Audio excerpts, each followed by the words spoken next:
Welcome back. ಅಧಿವೇಶನ ಮುಗಿತಾ ಇದ್ದಂಗೆ ಕಾಂಗ್ರೆಸ್ ಅಲ್ಲಿ ಕುರ್ಚಿ ಕದನ ಮತ್ತೆ ಶುರುವಾಗಿದೆ. ಡಿಕೆಶಿಗೆ ಹೈಕಮಾಂಡ್ ನಿಂದ ಬುಲಾವ್ ಬರಬಹುದು ಅಂತೇಳಿ ದಾವಣಗೆರೆಯಲ್ಲಿ ಶಾಸಕ ಬಸವರಾಜ ಶಿವಗಂಗಾ ಹೇಳಿಕೆಯನ್ನು ಕೊಟ್ಟಿದ್ದಾರೆ. ನಾಯಕತ್ವ ಗೊಂದಲ ಮತ್ತೆ ಶುರುವಾಗ್ತಾ ಇದೆ ಅಧಿವೇಶನ ಮುಗಿತಾ ಇದ್ದಂಗೆ. ಈ ಗೊಂದಲವನ್ನ ಹೈಕಮಾಂಡ್ ಬಗೆಹರಿಸಬೇಕು. ಪವರ್ ಶೇರಿಂಗ್ ಬಗ್ಗೆ ಹೈಕಮಾಂಡ್ ಕ್ಲಾರಿಟಿಯನ್ನ ಕೊಡಬೇಕು ಅಂತೇಳಿ ದಾವಣಗೆರೆಯಲ್ಲಿ ಶಾಸಕ ಬಸವರಾಜ ಶಿವಗಂಗಾ ಹೇಳಿಕೆಯನ್ನ ಕೊಟ್ಟಿದ್ದಾರೆ. ಅಧಿವೇಶನ ಮುಗಿತಾ ಇದ್ದಂಗೆ ಮತ್ತೆ ಶುರುವಾಯಿತು ಪವರ್ ಶೇರಿಂಗ್ ವಿಷಯ. ಡಿಕೆಶಿ ಬಣದಿಂದ ಈಗ ಮತ್ತೆ ಈ ವಿಷಯವನ್ನ ಮುನ್ನೆಲೆಗೆ ತಂದಿದ್ದಾರೆ. ಹೈಕಮಾಂಡ್ ಕ್ಲಾರಿಟಿ ಕೊಡಬೇಕು, ಫಸ್ಟ್ ದೆಹಲಿಗೆ ಬುಲಾವ್ ಕೊಡಬೇಕು, ಆಮೇಲೆ ಕ್ಲಾರಿಟಿ ಸಿಗಬೇಕು ನಮಗೆ ಅಂತ ಕೇಳ್ತಾ ಇದ್ದಾರೆ. ಡೆಲ್ಲಿಗೆ ನಮ್ಮನ್ನೇನು ಕರೆದಿಲ್ಲ, ಮುಖ್ಯಮಂತ್ರಿ ಉಪಮುಖ್ಯಮಂತ್ರಿಗಳು ಕರೀತಾರೆ ಅಂತ ಹೇಳಿದರು.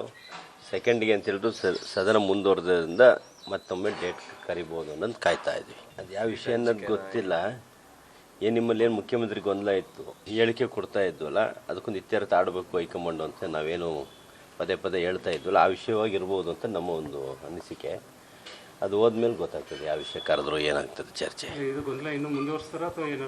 ಇಲ್ಲ, ನಾನು ಹೇಳಿದ್ದೀನಲ್ಲ, ಅದು ಗೊಂದಲ ಮುಂದುವರ್ಸೋದು ಅವಶ್ಯಕತೆ ಇಲ್ಲ. ಎನಿವನ್ ಈಗ ಇವ್ರನ್ನ ಮಾಡ್ತಿರೋ ಡಿ.ಕೆ. ಶಿವಕುಮಾರ್ ಅವ್ರು ಮಾಡೋದಾದರೂ ಮಾಡಿ, ಇಲ್ಲ ಅವ್ರನ್ನೇ ಮುಂದುವರಿಸಿ, ಅಥವಾ ಹೊಸಬ್ರನ್ನ ಏನಾದ್ರು ಕರ್ಕೊಂಬಂದು ಮಾಡ್ತಿರೋ ಮಾಡಿ, ಒಟ್ಟೊಂದು ಇತ್ಯರ್ಥ ಗೊಂದಲಕ್ಕೆ ಇತ್ಯರ್ಥ ಹೈಕಮಾಂಡ್ ಆಡಲೇಬೇಕು. ನಾನು ಹೇಳಿದ್ನಲ್ರಿ, ಮೊದಲಿಗ ನಾನೇ ನಿಮಗೆ ಗೊತ್ತಿದೆ ಅವ್ರ ಹೆಸರಿಗೆ ಪ್ರಮಾಣ ವಚನ ತಗೊಂಡಿದ್ದೀನಿ, ಅವರಿಂದ ಶಾಸಕನಾಗಿದ್ದೀನಿ. ಹಂಗಾಗಿ ಅವ್ರನ್ನ ಬಿಟ್ಕೊಡೋ ಮಾತು ಇಲ್ಲ. ಅವ್ರು ಈ 5 ವರ್ಷ ಅನ್ಬೇಡ್ರಿ, ಇವತ್ತೇ ಆದ್ರೂ ಖುಷಿ ಪಡ್ತೀನಿ. ಅದಕ್ಕೊಂದು ಅವಕಾಶ ಹೈಕಮಾಂಡ್ ಅಂತ ಏನು ತೀರ್ಮಾನ ಇದೆ, ಹೈಕಮಾಂಡ್ ಏನು ತೀರ್ಮಾನ ತಗೊಳ್ಳೋದು ಬದ್ಧವಾಗಿದ್ದೀವಿ. ಡೆಲ್ಲಿಗೆ ನಮ್ಮನ್ನೇನು ಇದೀಗ ಇತರೆ